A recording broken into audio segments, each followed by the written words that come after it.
Welcome to Intentionally Single with me, Lauren Jean, a podcast about singlehood as an authentic identity, not a problem to solve. For years, I said the same thing. I love being single. I can do whatever I want. I don't have to answer to anyone. I would say it with intensity, with force, with too much conviction. And every time I said it, I was trying to convince two people, the person I was talking to and myself. Welcome back to the show, guys. This is Intentionally Single. Last week, I told you about the day the shame dissolved. Today, I want to talk to you about the years before that, the years I spent in which researchers call the counter-normative identity. I love all this talk about different types of identity, and we are going to go into that today, specifically counter-normative identity. If you're exhausted from defending your singlehood to yourself and everyone else, you might be living in counter-normative identity too, and recognizing it's the first step to moving through it. Let me share you what the research says, and this comes from Dr. Eliakim Kislev's 2023 paper, Singlehood as an Identity, that was published in Self and Identity. It says, counter-normative identities are those that go against the norm in society. Singles who occupy this identity feel constant pressure and stigmatization. I can't say that word. Stigmatization. I still can't say it. But those are her words, so I'm using them. And this is what researchers call singleism. They experience their singlehood as going against societal expectations. The key phrase here is, they may have adopted a defensive stance against societal judgment. That word is defensive. Not confident, not peaceful, not settled, just plain defensive.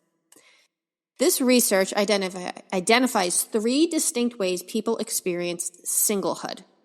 The first one is counter-normative identity, the conflicted single, which is described as constant internal conflict about being single, defensiveness about relationship status, high awareness of social stigma, exhaustion from fighting internalized shame, and says, I love being single, but sounds like they're trying to convince themselves.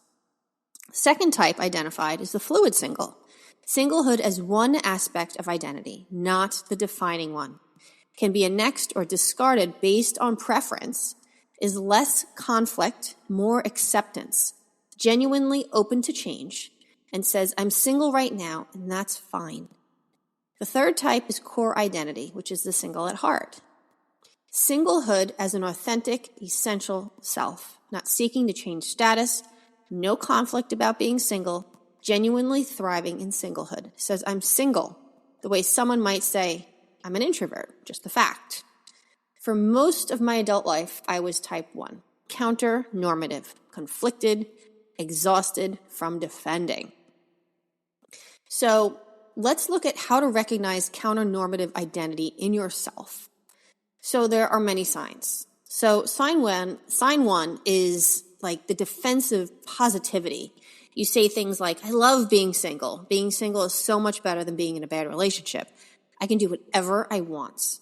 All those things might be true, but notice the volume. Notice the intensity. Notice that you're convincing. When something is genuinely true and settled for you, you don't need to defend it. You just state it calmly. But when you're in counter-normative identity, every statement about being single is also a defense against the internal voice saying something's wrong with you. Sign number 2 is what's called the comparison shield. You justify your singlehood by pointing out to other people's bad relationships. And you say things like, at least I'm not miserable like whatever person, maybe in an unhappy marriage or unhappy relationship. Better to be single than settle. Look at all these divorced people. Being partnered doesn't guarantee happiness. Again, all these statements can be true, but used as shields.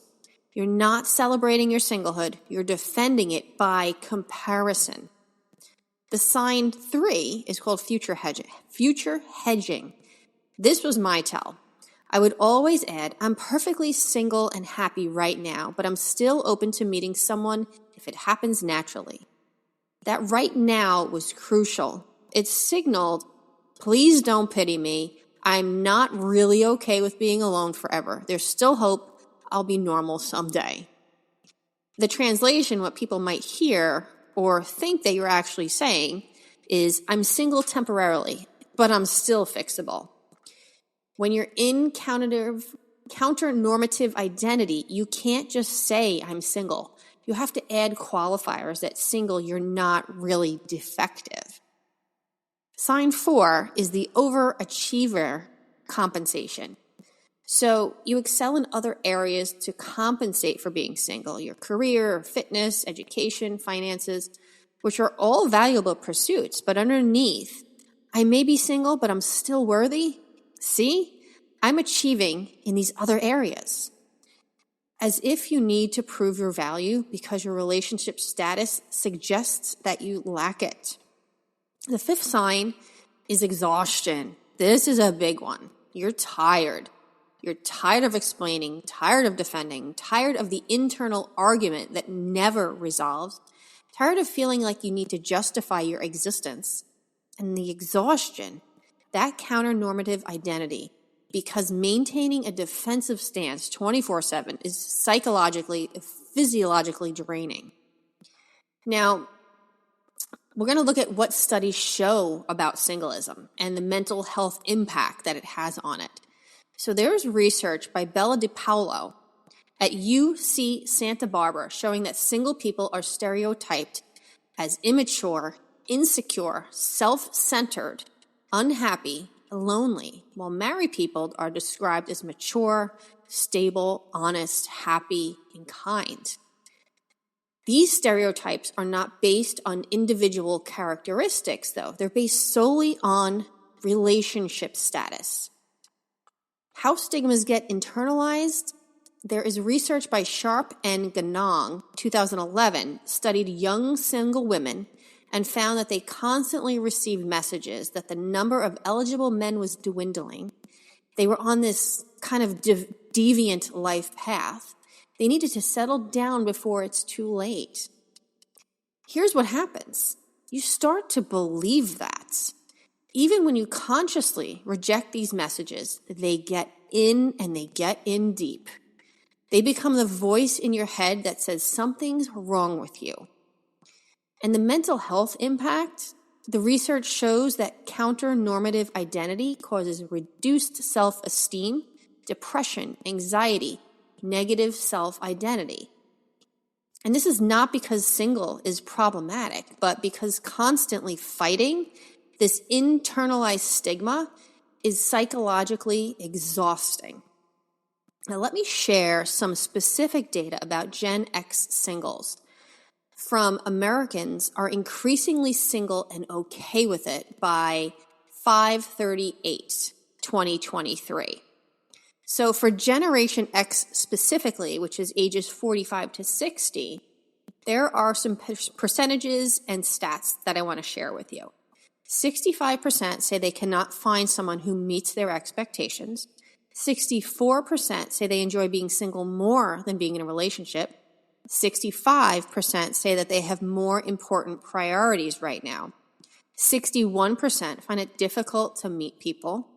And 47% say people aren't interested in dating them. Now, what's interesting here is the top 3 reasons are about choice and standards, not about being undesirable. So we have someone who doesn't meet their expectations, a choice, enjoys being single more than being in a relationship. That sounds like a choice and a standard, right? And the third one is they have more important priorities right now, choice and standards. So yes, the top 3 are about choice and standards, not about being undesirable. But 47% still believe people aren't interested in dating them. That's the internalized stigma. That's the counter-normative identity. That is the voice saying something's wrong with you, even when the data shows that you are choosing. So when someone would ask if I was dating, I wouldn't just say no. I would launch into why being single was actually better. No, I'm not dating, and honestly, I love it. I can do whatever I want. I don't have to compromise. I don't have to deal with anyone else's bullshit. going on and on. I can't even tell you how many times I said that with conviction, trying to convince them and myself that I wasn't missing out. So there are certain situations that would make the defensive voice even louder. So weddings, everyone's coupled up asking, are you seeing anyone? Holidays, family gatherings where I was the only single one, Valentine's Day, which is coming up. It's just like, this is like a cultural assault on you if you're feeling incomplete without a partner. And then a friend's engagement announcement or family or anyone. You're happy for them, but also, am I the only one not finding this? Right? Every single trigger reinforces that you're outside of this norm. And the worst part was the argument was in my own head. These voices, right? We all have voices in our head. Well, maybe some of us have visions or just feelings or just knowings. So the first one is saying, I'm fine being single. I like my life. I am not lonely. And then voice two, but everyone else has someone. Something must be wrong with you. I couldn't tell which voice was mine for the longest time. Was I genuinely content or was I in denial? Was I choosing this or was I avoiding intimacy? That's counter-normative identity. The constant questioning of your own experience, the inability to trust what you feel because you've internalized the message that your feelings are suspect. So when did it shift for me? When the shame dissolved. That's the story I told you last week, that November walk, the quiet mind, the recognition that there's nothing wrong with me.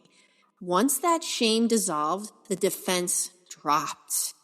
The pressure released because I didn't need to defend myself anymore. I wasn't in a fight anymore. I stopped saying I love being single and just started being single without the intensity, without the justification, just my life, and it's all good. I want to bring you through another guided practice. So again, you can choose to just listen to my voice, listen to my words, or you can use this as a mini meditation, however you like. So of course, just make sure that you're not driving. When you do this, do not close your eyes and drive. Please don't do that. Wait until later if you want to use this as a meditation. Otherwise, find a quiet spot, close your eyes, or just continue driving and listen to my voice. All right, so I want you to think about the last time someone asked if you were dating. So take a nice deep breath in and slowly release it. And just allow yourself to settle in. And again, think about the last time someone asked if you were dating or seeing someone. And just notice what happened in your body or what's happening in your body as you listen to that right now. Did your chest tighten? Did your face flush? Did you feel the need to explain or justify? Just notice how you want to respond or how you did respond. And just keep that breathing going. Now just imagine someone asking you about something you're genuinely settled about, like your favorite food, where you live, what you do for work. Of course, if you're settled about it. Take a nice deep breath in, slowly release, and just notice the difference in your body. When you're settled, there's no defensiveness, no need to convince, just this is true for me. But when you're in counter-normative identity, there's tightness, there's urgency, a need to make the other person understand and make yourself believe. Take another nice deep breath and slowly release. And just notice where the defense lives in your body. You don't have to do anything with it. Just notice it. Because recognizing the defense stance is the first step to moving through it. Take a nice deep breath. Slowly release. Allow your eyes to open. And if this episode helped you recognize counter-normative identity in yourself, please reach out and let me know at potentiallysinglepodcast@gmail.com. or you can reach out on Instagram at the girl with the vine tattoo. And please tell me, what does your defense voice sound like? Remember, I read every email that comes through. And if you want to work with me to move through anything at all, through counter-normative identity, to quiet the internal argument and discover who you actually want to be, you can just email me with coaching the subject line. Next week, the next episode, the fluid single, when I finally stop fighting with myself. We're going to talk about peripheral identity, what it looks like when the conflict starts to ease, when you move from defensive to fluid, when you stop arguing with yourself about whether your singlehood is okay. See you next week, or in this case, probably the next day, since I'm releasing these pretty quickly. Remember, this is Intentionally Single. I'm Lauren. For many years, I defended my singlehood. Everyone else and to myself. That's counter-normative identity. And recognizing it is the first step to moving through it.